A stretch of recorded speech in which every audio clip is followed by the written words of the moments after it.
Hello, good afternoon. Welcome to JoyNews. Today we're coming to you live from our studios in Kokomlemle. We're on DTT because we're free to air on DSTV, channel 421 and Go TV, channel 125.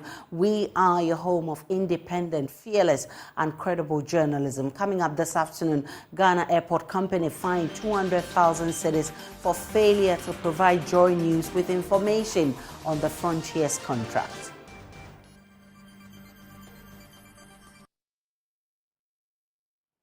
Also this afternoon, a lot of people used to see at the dialysis center at the Cape Coast Teaching Hospital have died after they couldn't afford dialysis. Words of a kidney patient who has been relying on the service for the past 10 years.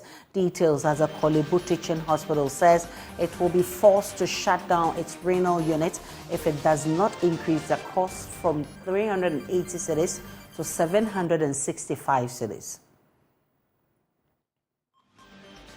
Plus, National Petroleum Authority warns the Chinese firm behind the construction of an oil refinery at Tema that it will not license for some 600 trucks imported to transport petroleum products, insisting the haulage of the product is solely the preserve of indigenous Ghanaian companies. We will share with you details of that letter to the company.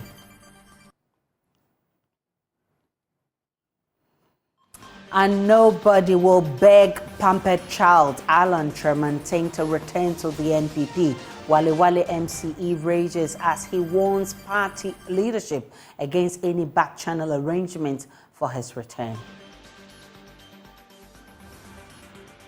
We have business, sports, world news, and showbiz coming up in this bulletin. We're also live on Facebook, YouTube, Instagram, and X on JoyNews on TV. My personal handle is @Danana Aisha. Please stay for details.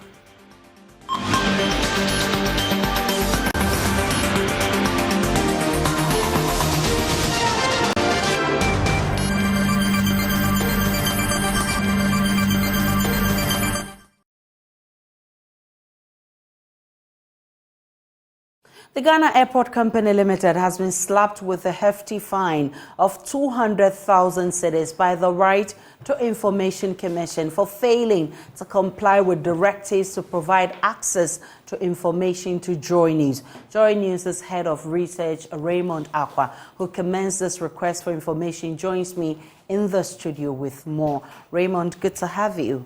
Thank you very much. I was wondering if this 200,000 will come to us, but it will go to the commission. But more seriously, what exactly did we request from the commission? So first and foremost, we wanted to know that contract. You know, from 2020 when COVID happened, there was a contract with Frontiers Healthcare Services to actually provide some COVID testing at the airport. We wanted to first know the content of that contract. Then secondly, the processes that led to the selection of Frontiers as the company to deliver that particular COVID testing at the airport. We also wanted to know, beyond the processes that led to the selection of Frontiers, the other reasoning they arrived at and the proceedings that went through. So the reasons they actually gave themselves for selecting Frontiers. Okay. Then we moved on to find out, since the COVID testing happened, and until the time that it ended, and until the time that we had made the request, somewhere in October 2022, that time we wanted to know how much money has come in generally, how much Frontiers got, and how much government got from that. Yeah. Those are the very specific information that we're asking from the airport company. So how did or why did the RTI Commission intervene and actually impose or force the company to provide this information? Because the first response of the airport company was that the information we were requesting for was exempt. Okay. They relied on Section 10 of the RTI Act and insisted that if information is exempt, they cannot provide us with the information. We took the view that Section 10 did not cover this contract and the information we were requesting. I remember. So we petitioned the RTI Commission to intervene and force them to give us the information. The Commission then asked the airport company to submit the entire report that we are asking for, the information, to them. Let them then do a determination of the content of that information. Then they can come to the conclusion that this is either exempt or not exempt at all. Okay. The Commission wrote to us and wrote to the airport company telling them that they should provide for us within 10 days, within a week, the information we are asking, because according to their own review, it was not exempt. Okay. So they overruled the view of the airport company and agreed with us that they should supply this information to us. This is as far back as February of this year. And we're in September. So we had to remind the commission once more that since you asked them within a week to supply the information to us, they have not complied with that directive. Then the commission was forced to then put a fine of 200,000 cedis. So right now, let's get it straight. They have 10 days to provide the information. 1 week, yes. 1 week, and still pay 200,000 cedis as a fine for the delay. In between that, when they were ordered to actually pay the fine, the airport company asked for a waiver that they should not pay the fine. The RTI commission disagreed with them. Indeed, the exact response was that their conduct, their failure to supply within the time scale required, and their conduct, which is not in compliance with the RTI Act, is not something that the commission will tolerate. So they are not going to waive the fine on them. So they should pay the 200,000. They then asked for more time. The commission said, ordinarily, if you can supply the same information to us as far back as the time that we're talking about, and proceed again to also deal with us on that front, it means you have the information readily available. So just provide So you should be able to give it to them. So they then said, in the interest of fairness, you have 1 week to supply JoyNews with the information they have requested, even though you are still going to pay this 200,000 cedis. As a fine. And the 1 week takes from when? From exactly the 20th of September, when this letter was issued. All right, so we'll be counting the days and expect that the Ghana Airport Company will comply with this information. Head of Legal Governance, Regulatory and Research at the RTI Commission, Stephen Owusu, spoke on Joy FM Super Morning Show on the airport company to pay 200,000 cedis and why the payment of that penalty will not be waived. Okay, so we received the complaint from Multimedia that they lodged an application for information about the contract with Frontiers, and they did not receive the desired response. So they came to the commission. Now, the process at the commission is that in tune with natural justice. Okay, we have to listen to the other side. So we always write to the public institution, okay, referring them to the application we have received and asking them for the reason for denying the application. Now, the response we got was that the information the applicant asked for is exempt.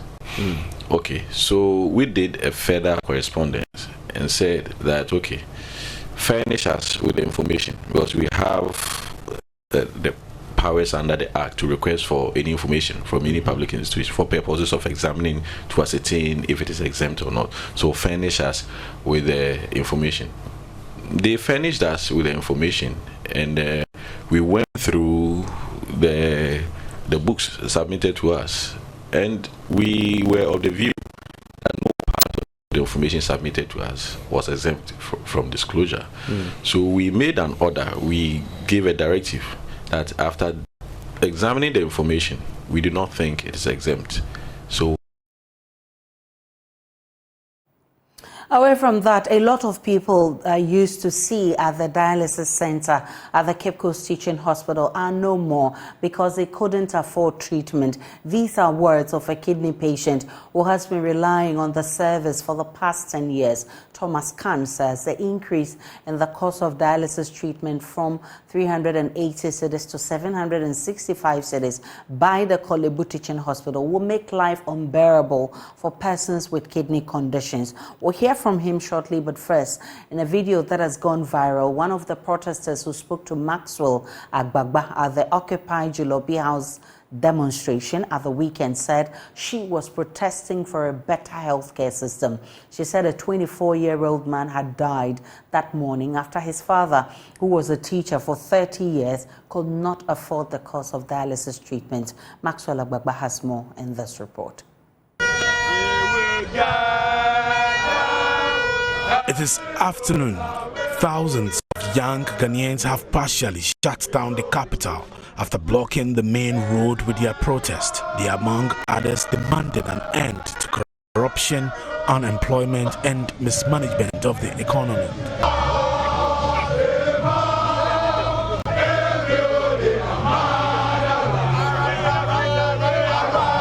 The sun has now disappeared from the sky.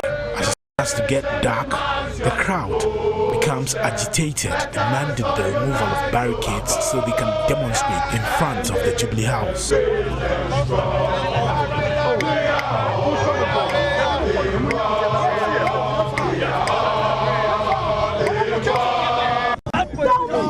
And he died. He died. 24-year-old. He died. Not because of sickness. One of the protesters, Nasiba, is charging at the policemen here. Her reason, 24-year-old man died the morning before the protest. Thomas Khan has been on dialysis treatment for the past 10 years. He says some persons he used to see at the center of the Cape Coast Hospital have died after they couldn't afford the treatment. He joins us live with more. Thomas, tell us how you feel after hearing this worrying situation expressed by the Kolebu Teaching Hospital regarding a possible shutdown of its renal unit. Hello, Thomas.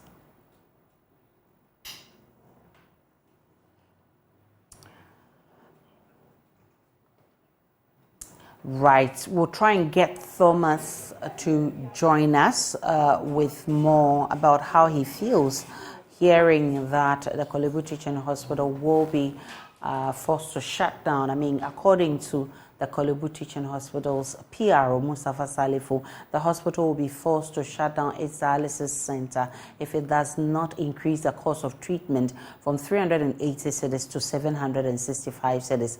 He says the removal of tax exemptions and high import duties are responsible for the new charges. So really, if we do the real analysis of the cost, you get to about 850 cedis. Previously, it was down because some of the variables were actually being taken care of by the state. But now we have had to pay for everything ourselves, and all those things are factored into it. Now, we used to clear these items. We used to get tax exemptions when we are clearing these items. But now you have to pay for the import duty and other taxes that are related to it. So if we still want to run as we used to do previously, it means, I see my brother, in the next couple of weeks or several days down the line, we'll have to shut down the unit. In other words, if you do not increase the cost of dialysis, you'll be left with no choice than to shut the dialysis unit down entirely. That is the hard reality that we have to face. And you say it's primarily because, one, the cover you get from the government is no longer there. You're now having to do full cost recovery. The tax exemptions have also been removed. Yes, tax exemption is no longer there. The cost that we get, these are imported from Europe. The cost of the kit has gone up, and then the cost of virtually all the inputs that we use to provide these services have gone up. So, we are not doing this to actually make profit.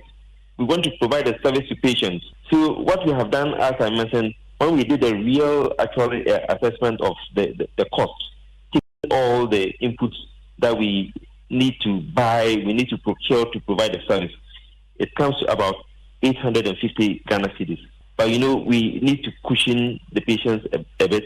That's why when we did analysis, we realized that if we leave it at the 765.42, that is something we can manage to keep the service going.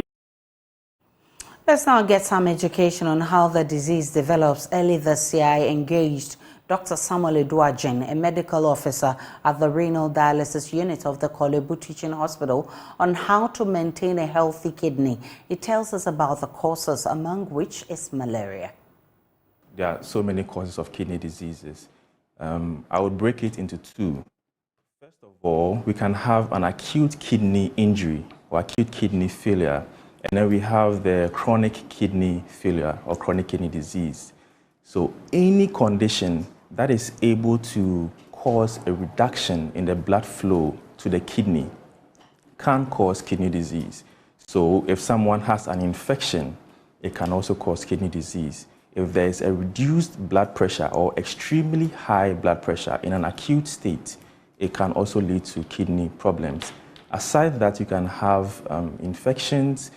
Even malaria can cause acute kidney problems. Aside that, we can also talk about hypertension, diabetes, obesity, smoking, which are the key risk factors that we have that causes the kidney disease in Ghana.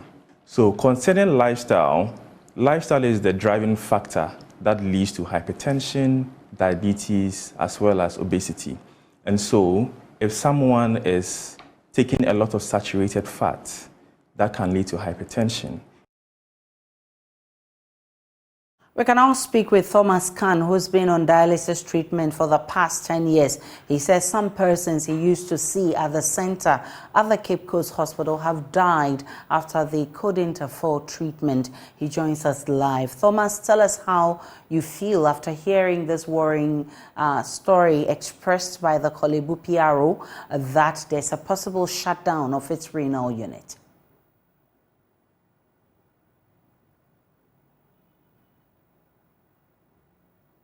Hello, Thomas.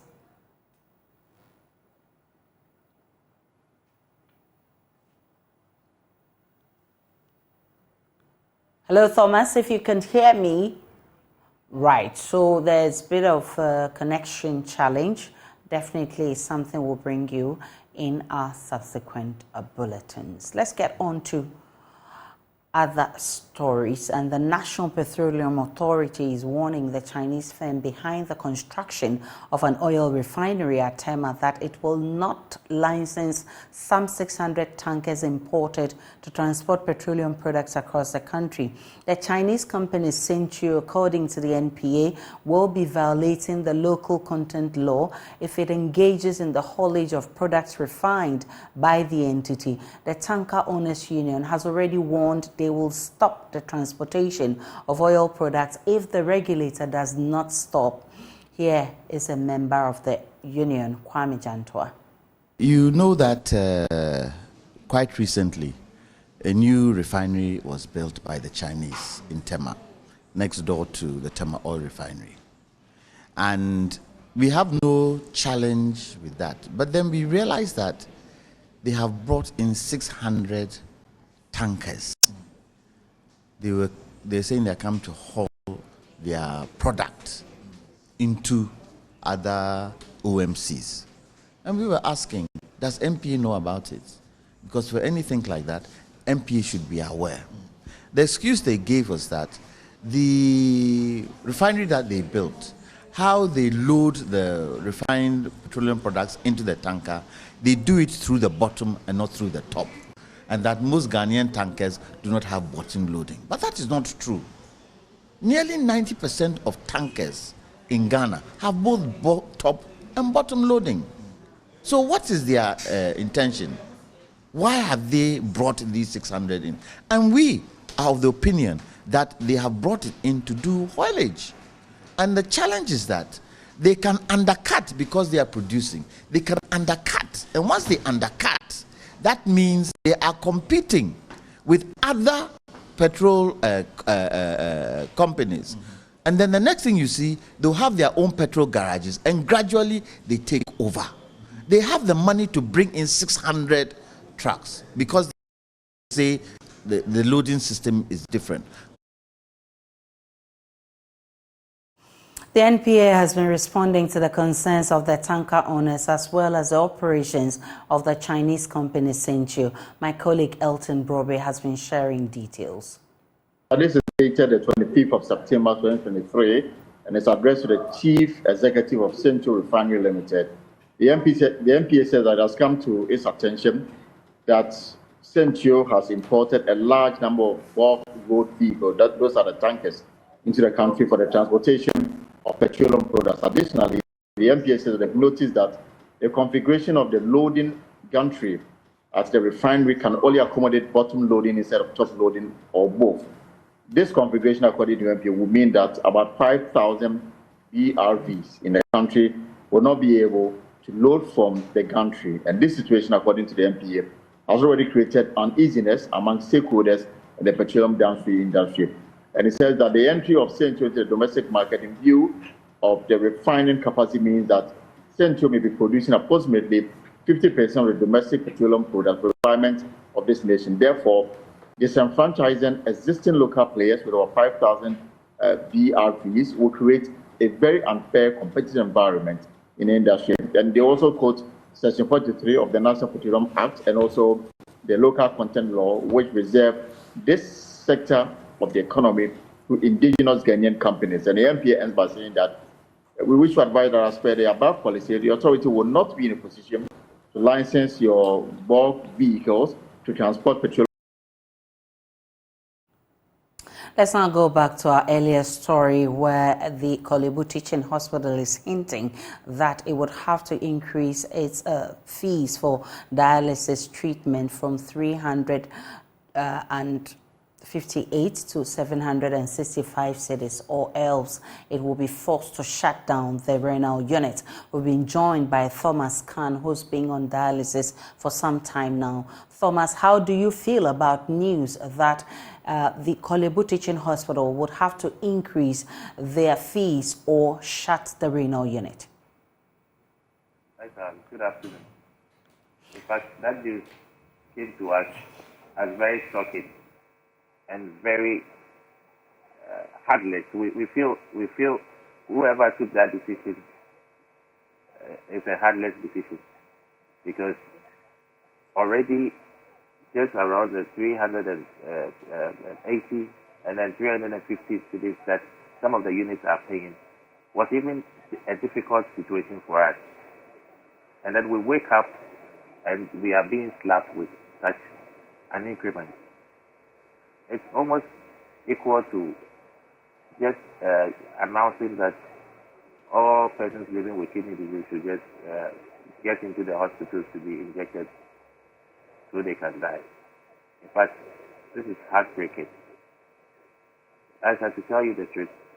Even just the 380 and the 350 that some of the units were paying, most people were not able to afford. The prescribed procedure is that you have to do it 3 times in a week. Some cannot even do it once a week. Some can't even do it even once in 2 weeks or even in a month. And for this increment to take place, this is certainly heartbreaking. The Kolebu Teaching Hospital explains that it is not its fault, but it's because the tax exemptions have been taken off, and that's why they would have to increase the cost. I mean, what would you have them do, or what exactly do you want at this point? We've been advocating for a subsidy for so many years. I have been on dialysis for 10 years, and it has always been the advocacy that I've been doing. I have been advocating for this, and there are other people as well who have been advocating for this. We've been singing same song. So if I have done it for 10 years and we haven't seen any results, then it means that something should be done. Not too long ago, we heard Dr. Nsiasari mention that there was going to be something done about this. And we've been waiting for it. We thought that news was refreshing and then something was going to be done. And so now, nothing. Only for this news to come. In fact, Aisha, this is heartbreaking. This is heartbreaking. And it's about time that the president needs to step in. Because already the 380, 350 charged by the various units, people were not being able to pay. So if this is also going to take effect, then it means that we are going to lose a lot more. We're going to lose a lot of life. I'm very sorry about this situation, but Thomas Khan is a dialysis patient, and he says government definitely must step in to help. Otherwise, more of the people with dialysis will die. Let's get on to other stories. The West Mamprusi Municipal Chief Executive and a member of the NPP and Dr. Baumier's campaign team in the Northeast region, Arimea Somolaki, says Alan Chermantin's resignation from the NPP will have no significant impacts on the prospects of the party's victory in the upcoming general elections. According to him, the majority of Mr. Chermantin's loyalists supported him because he was a member of NPP. He, however, cautioned the party against any back-channel arrangement for the return of Alan Chermantin, who he describes as a pampered child who wants to be pampered at all times. He spoke to Elias Sotanko. You can see that a lot of the people that were following him has now come out and throw their support to the vice president. It was done in Western region, Western North. It was done even in Northern region. The Deputy Minister of Finance, who was an ardent supporter of the Alan Chermantin campaign team, has come out and throw her support out of it. Said she was following her because of the party. They follow him because of the party and not the individual. The party is bigger than anyone. No one person is bigger than the party. Arimia Somolaki was reacting to the resignation of Mr. Chermantin in announcing his breakaway from the NPP on Tuesday. Mr. Chermantin cited, amongst others, the intimidation of his supporters, including prominently the beating up of his agent in the Northeast region during the party's superdelegates election, which he lost. In reaction, the MCA denied Mr. Chermantin's supporters were intimidated in the Northeast region and criticized his reason for resigning from the party. Even throughout there, the guy was not chased away. But he was beaten. He had confrontation with an individual who was more stronger than him. Besides that shouldn't be an avenue for him to resign. It was only one incident out of 16. Besides that, they came back together and were able to form a formidable team to go. So that shouldn't be an opportunity for him to go. Let me tell you, is there any election in this country that has been done without violence? And nobody has ever resigned. You see, he resigned the fact that he's incompetent to lead the party. Because if he knew whether he was competent enough to lead NPP, he would have found his ways of getting into the race. Let me tell you, we can't continue to be pampering this man like that. He behaved like a pampered child, a last born, who the parents all don't pampers. We don't do that. Let's come together. This is a political party. It is not a family affair. And the political party is bigger than each and everybody. He also added that although he wished Mr. Chermantin would willingly return to the party, he cautioned against any attempt to convince him back if he failed. But let me tell you, this time no one will beg him. We will not beg him. We will allow him because that's his conscience. But we are looking at it in such a way that at least he should be able to understand that it's a political issue and not an individual issue. Right. Okay. But Umia has sold himself very well, marketed himself very well, and sold himself to the people. And that is what is happening. It is not because he is the vice president. We don't have any personal issue with him. It is political issues we are talking about, and we should look at it and look at the future of this country. Ghana's waste sector contributes more than 7% of the country's greenhouse gas emissions, catalyzing climate change and global warming. With the government hoping to drastically reduce environmentally hazardous gases by 2030, researchers in the country have commenced a computational pilot study to convert the heaps of municipal organic waste into cleaner fuel alternatives, including green hydrogen. On Climate Focus today, Emmanuel Bright-Kwaku joined researchers at the International Conference for Renewable Energy in Africa to explore the potential of integrating bi-hydrogen generation into hybrid waste to energy. Heaps of garbage at a dam site collected from various households and other sources within the Kumasi city. In this chunk of rubbish are a mixture of solid organic waste materials, scraps, plastics, amongst others. In Ghana, organic fraction of municipal solid waste accounts for 48 to 69% of the waste generation, either disposed of indiscriminately or incinerated without energy recovery. At the Midday International Conference on Circular Economy, Renewable energy and green hydrogen in Africa, scientists uncovered the potential of converting these organic wastes into green hydrogen, a cleaner and emerging fuel alternative.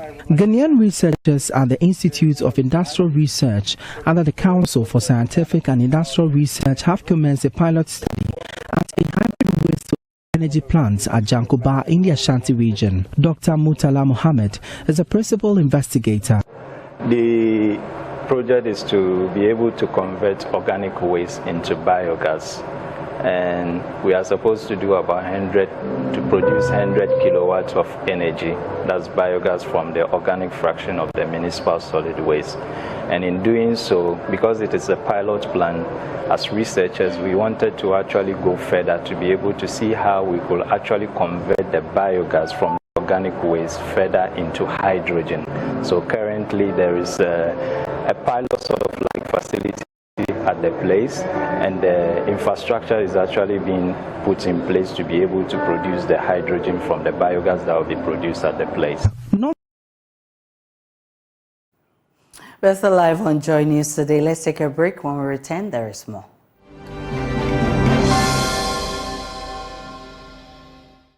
Hello, good afternoon. Welcome to the business segment here on Joy News today with me, Pius Kojobaka. Leading beverage brand Guinness Ghana Limited has launched a platform to encourage youth to unearth their creative potential. The platform, dubbed Accra Vanganza, will seek to develop the creative economy by forming network sessions for young people in various creative sectors to learn from each other. Speaking at an influencer soiree, head of BS at Guinness Ghana, Roland Ofori, explained that the brand is committed to ensuring the growth of the creative economy through Accra Vanganza. Guinness Ghana Limited, as part of its Black Shines Brightest campaign, organized a soiree to bring creatives in the country together to network and build connections. The event also provided customers with the opportunity to associate and meet producers of the various beverages. In an interview with Joy Business, head of BS at Guinness Ghana, Roland Ofori, underscored Guinness's commitment to creating an enabling environment for the youth to thrive and actively contribute to the nation's socio-economic development through creative economy. I think some few years back, nobody would have believed that you can make a decent living dancing, right? But now, these young people have changed that paradigm. They've been able to create another enduring, income, and these people, they're expensive, right?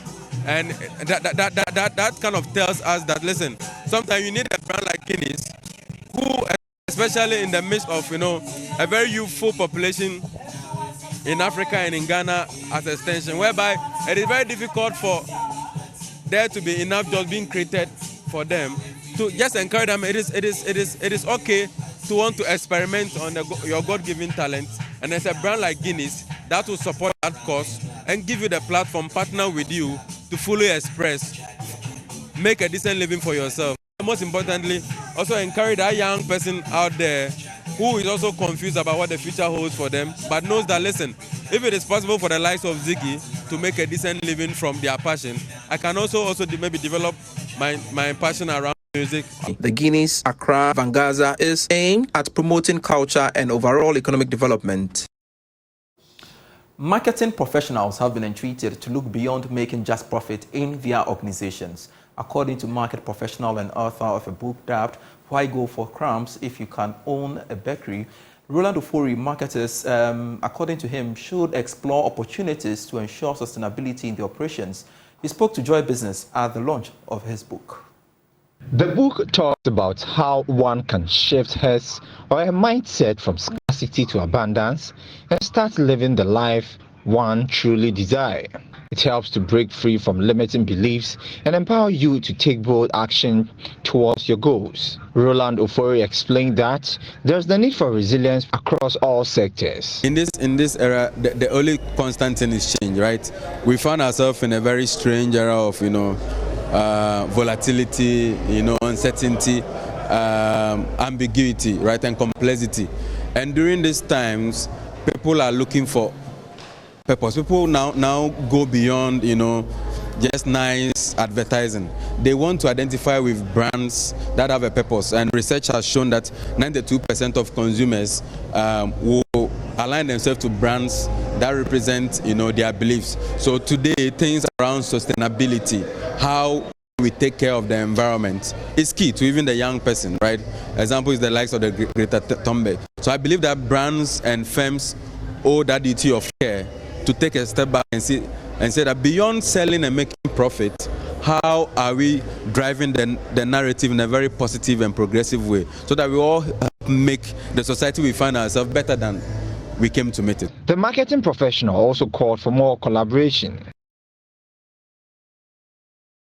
And that's all for business for now. I am Pius Kojo Baka. I will be back at 1 p.m. with the marketplace.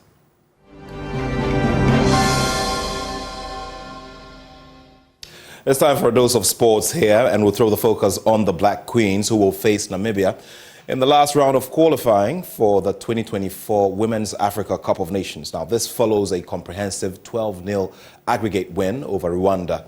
Now, the head coach of the Black Queens, Nora Hoptil, believes that they still have a lot to do in terms of improvement for the game.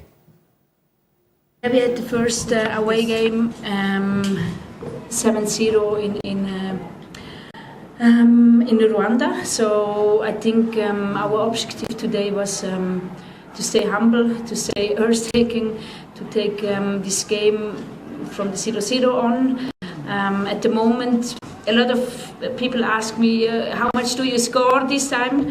And I said, this is the wrong question, because we all the time work on our performance, and when we put a good performance on the pitch, the result will follow.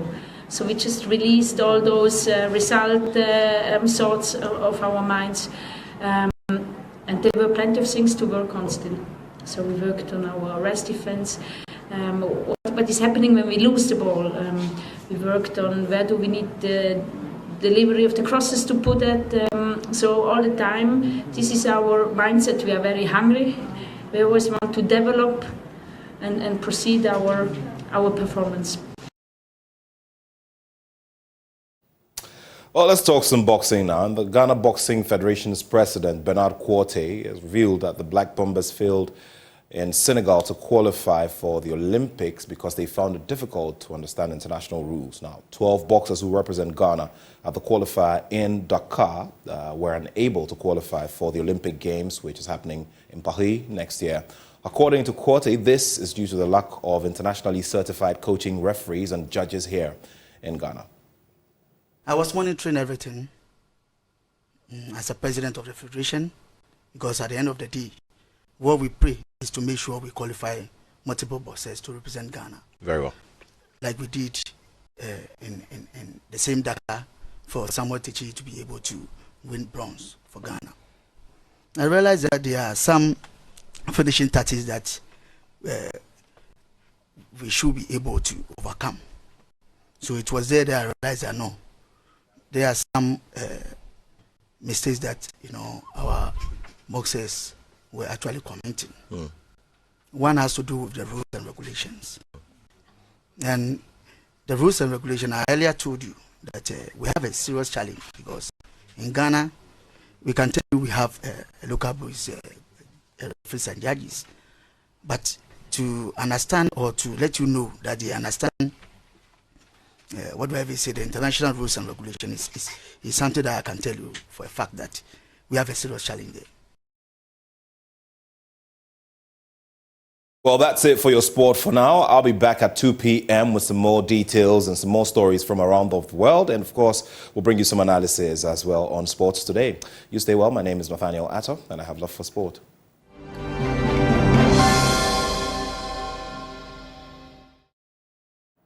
Welcome back to JoyNews today. To the rest of our stories, and experts in the tech space are calling for more proactive measures by Google to combat misinformation, fake news, and enhance personal data protection as the giant search engine turns 25 years today.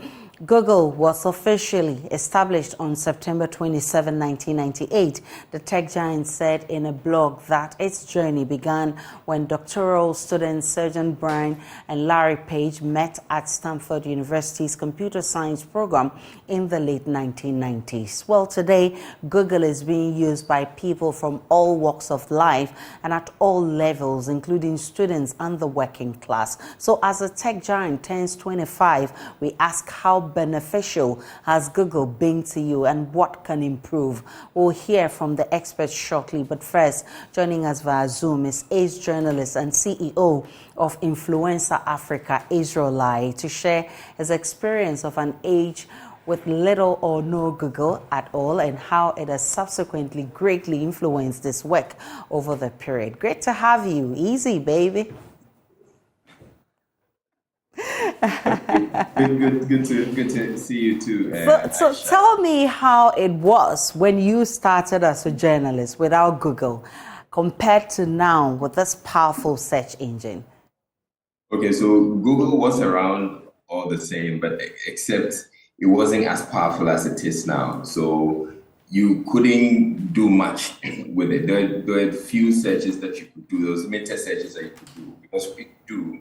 The results that you have wouldn't be that much. But over the years, you've had it being populated, but we'll come to that. So at the time when we started, you were not going to rely on Google. You just have to do the regular phone calls and calling people and asking about if you wanted some information or you wanted to do any research, you would have to pick up your phone and call somebody who you believe knows.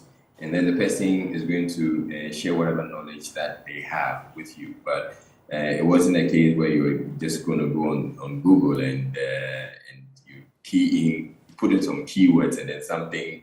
You get so much information and you decide which one you're going to go with. So yes, it was a regular phone call. You were going out there to look for people, to interview them or ask them about things that happened, way in the past.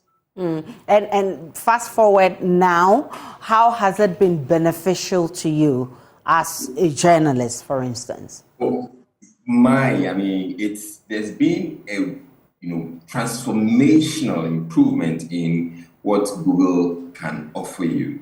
And we're looking at, there's so much. You're looking for videos, you're looking for pictures, you're looking for, actually, sometimes you've done some stories that you quite can't recall the detail of, or you want to get the exact detail of. You just go on Google and you type, and it pulls it up for you and say, okay, that's my story. Because sometimes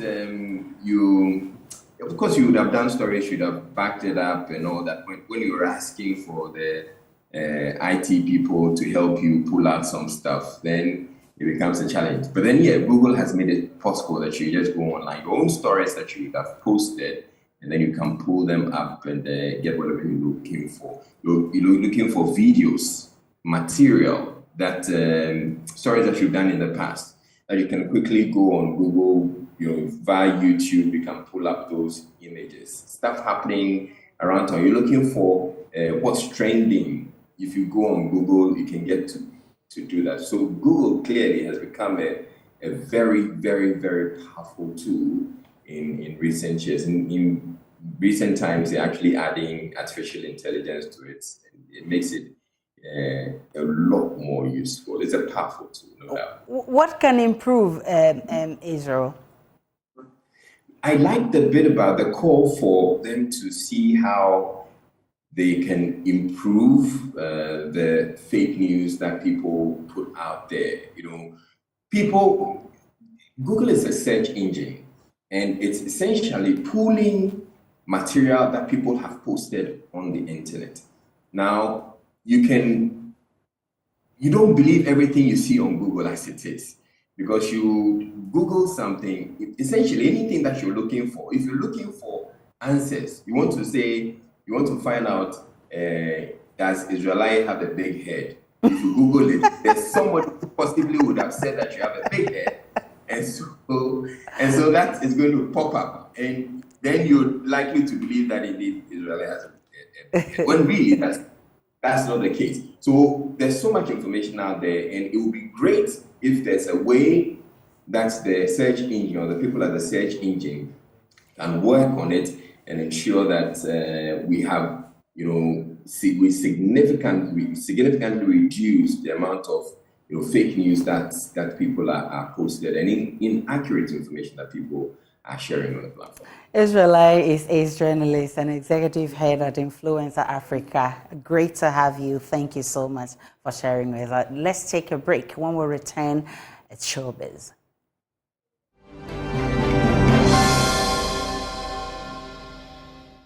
It's time for some Showbiz, and this morning on Hit 103.9, the morning show Daybreak Hit with Andy Dosty, Baba Sadiq was called on the phone, and he is making a statement saying that the army fan base for artists are becoming very toxic, and he explained why. Now you're saying that the fan army is becoming more toxic by the day.